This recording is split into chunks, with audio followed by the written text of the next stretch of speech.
Hello guys, welcome back to my YouTube channel. मैं हूं अभिषेक, आपका दोस्त, और आज हम बात करने वाले हैं इंडिया वर्सेस न्यूजीलैंड के थर्ड ओडीआई की।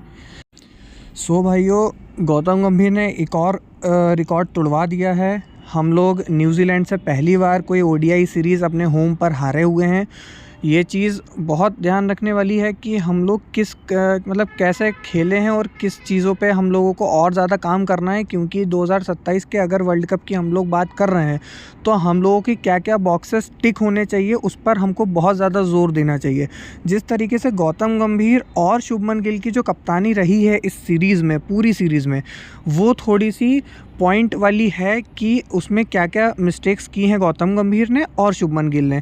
जो हम लोगों ने बैटिंग ऑर्डर सही से एक तो नहीं रखा हुआ है, दूसरी चीज़ है हमारे जो स्पिनर्स ने काम किया है। मतलब आप ये देखिए कि हम कोई टीम अगर इंडिया आ रही है तो हम यूजुअली मान के चलते हैं कि हमारे स्पिनर्स ज़्यादा बेहतर परफॉर्म करेंगे, क्योंकि वो इसी पिचेस पे प्रैक्टिस करते हैं।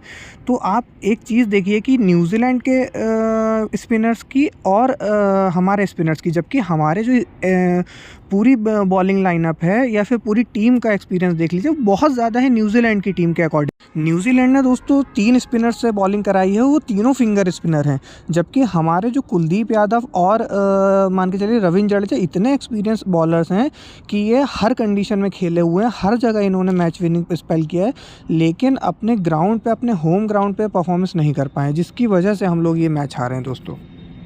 बाकी दोस्तों, बात करें अगर फास्ट बॉलिंग अटैक की, तो मतलब ये हो रहा है कि हम लोग अगर स्टार्टिंग में विकेट ले रहे हैं तो उसके बाद फिर हमसे मतलब टीम को चोक नहीं करते आ रहा है कि किस तरीके से हम आगे के विकेट लें। पार्टनरशिप बनते रहने दे रहे हैं हम लोग। फर्स्ट मैच में हम देखेंगे ये ओपनिंग पार्टनरशिप 100 रन की हो गई। दूसरे मैच में देखेंगे कि विल यंग और डैरेन मिचेल ने फिर से 100 की साझेदारी कर दी। थर्ड ओडीआई में आप देखेंगे तो 2 विकेट फिर से हमने जल्दी ले लिए, बट उसके बाद भी हमने जो डैरेन मिचेल और ग्लेन फिलिप्स के बीच में जो 200 रन के ऊपर की दोस्तों साझेदारी हुई है। तो ये आप सोचिए कि अगर हम लोग जल्दी विकेट ले भी ले रहे हैं तो हम उस तरीके से टीम को चोक नहीं कर पा रहे हैं जिस तरीके से सामने वाली टीम पर प्रेशर बने दोस्तों। तो ये हमारा एक बहुत ज़्यादा वीक पॉइंट बन रहा है कि मतलब इतने बढ़िया बॉलिंग है हमारे पास। अगर आप बात करेंगे जैसे कि फॉर एग्जांपल हम लोग बात करते हैं कि गौतम गंभीर ने हर्षित राणा को लेकर के आया है, या हम लोगों ने सबने पॉइंट आउट किया, एक्चुअली मैंने भी किया, बट ये मान के चलिए हर्षित राणा ने जिस तरीके से अपनी बॉलिंग दिखाई है या बैटिंग दिखाई है, उसने तीनों मैच में दोस्तों, तीनों मैचों में उसने बहुत बढ़िया बॉलिंग की है, और लास्ट मैच में तो उसने जो बैटिंग की है वो काबिल तारीफ़ है। मतलब हमारे बैट्समैन जहाँ साथ नहीं दे पा रहे थे विराट कोहली का, तो वहाँ पर मतलब एक लोगों को खड़े होने की ज़रूरत थी। अगर हर्षित राणा भी थोड़ा सा और टिक जाता, या फिर एक मतलब थोड़ी सी ऐसी पार्टनरशिप हो जाती जैसे कि नीतीश कुमार रेड्डी ने भी बहुत बढ़िया पार्टनरशिप की है दोस्तों, तो अगर ऐसी पार्टनरशिप और ऊपर से हो जाती ना दोस्तों, तो ये मैच हम आसानी से निकाल लेते।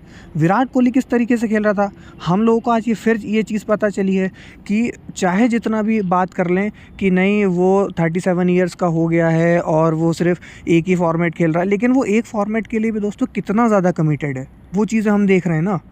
तो उस तरीके से पूरी टीम को उसके साथ चलना पड़ेगा।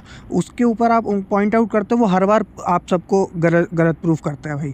मैं तो भाई विराट कोहली का फ़ैन हूँ, तो मैं उसके पक्ष में बोलूँगा, चाहे वो फॉर्म में हो चाहे ना हो, क्योंकि उसने पहले ही इतना इंडिया के लिए कर दिया है कि हमारे पास कोई शब्द नहीं है उसके ऊपर पॉइंट। बाकी दोस्तों, बात करें अगर रोहित शर्मा की, तो ओपनिंग में भी हमारी कमियाँ रही हैं। अगर देखा जाए तो एक भी अर्धशतक नहीं आया है रोहित शर्मा के बल्ले से। सिर्फ एक बार, दो पारियों में मान लीजिए शुभमन गिल ने अर्धशतक मारा है, अच्छा स्टार्ट मिलने के बाद वो भैया भी आउट हो गए। तो वो चीज़ रेगुलर हमको नहीं मिल पा रही है। हम लोग ओडीआई की अगर तैयारी कर रहे हैं तो वो चीज़ हमको स्टार्टिंग में नहीं मिल पा रहा है। मेरा बहुत ज़्यादा ऐसा मत है कि विराट कोहली और रोहित शर्मा को 2027 का वर्ल्ड कप खेलना चाहिए, इंडिया के लिए भी और ख़ुद के लिए भी प्रूव करने के लिए चीज़ है ना। बट जैसे विराट कोहली चीज़ें प्रूव कर रहा है, वैसे रोहित शर्मा को करना पड़ेगा। अगर नहीं करेगा तो वो गौतम गंभीर पिछला रिकॉर्ड देख करके नहीं डिसीज़न लेगा भाई, वो हटा देगा। अगर आप परफॉर्म नहीं करोगे वो हटा देगा। तो वो चीज़ परफॉर्म करना बहुत ज़्यादा ज़रूरी है। इस सीरीज़ से हमको 2 चीज़ें सीखने को मिली है। पहली चीज़ है कि हमारी बॉलिंग, दूसरी चीज़ है हमारी ओपनिंग और मिडिल ऑर्डर।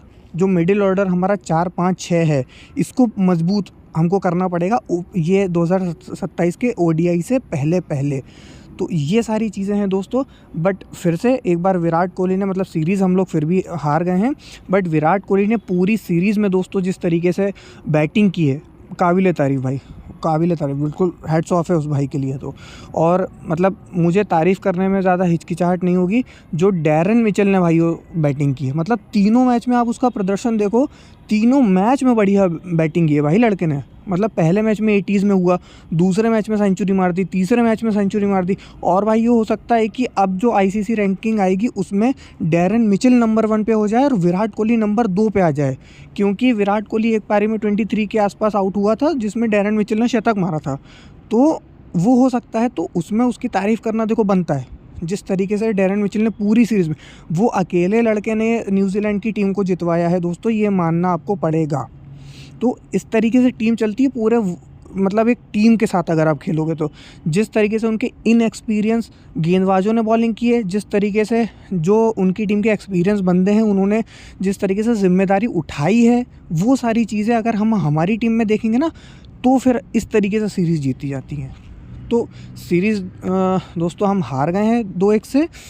और जी भाई के एक मान लीजिए कि कार्यकाल में हम लोग का एक और रिकॉर्ड टूटा है। होपफुली T20 में ऐसा ना हो। 5 मैचों की दोस्तों अब T20 सीरीज़ स्टार्ट हो रही है, जिसकी बातें फिर मैं आपको आगे चल के बताऊंगा। फ़िलहाल इस मैच के बारे में इतना ही है। Please thank you so much दोस्तों। Please subscribe my channel. Thank